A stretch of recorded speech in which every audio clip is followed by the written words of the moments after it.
kwake Yesu na kwa kuteswa kwake Yesu Kristo mwana wa Mungu aliye hai, sisi tunapata kusamehewa na tunapata neema ya kuinuliwa na kufunguliwa.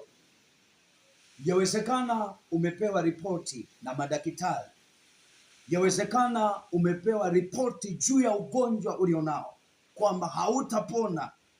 Sikiliza, Yesu Kristo ni daktari bingwa wa magonjwa sugu yasiyowezekana kwa mwanadamu. Kwake Mungu yanawezekana. Amini, kwake Mungu yote yanawezekana.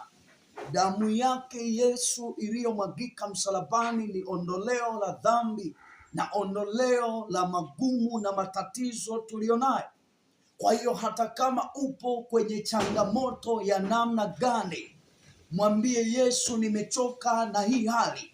Na hata kama uko kwenye maisha ya dhambi, siyo ya nafasi ya wewe kukimbia, ni nafasi ya wewe kumkimbilia Mungu na kumkimbilia Yesu. Yesu, nimekosa, ninaomba unisamehe na unisaidie. Hakika neema utaiona kwenye maisha yako.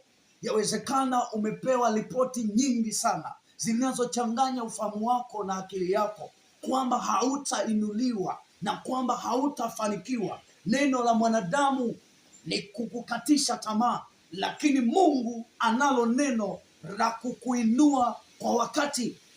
Usije ukakata tamaa hata kidogo, na usije ukaamini waganga, maana waganga wa kienyeji ni wanadamu kama wewe, na maandiko yanasema alaniwaye mtu yule amtegemee mwanadamu na kumfanya kinga, maana moyoni mwake amemwacha Mungu. Kwa hiyo usije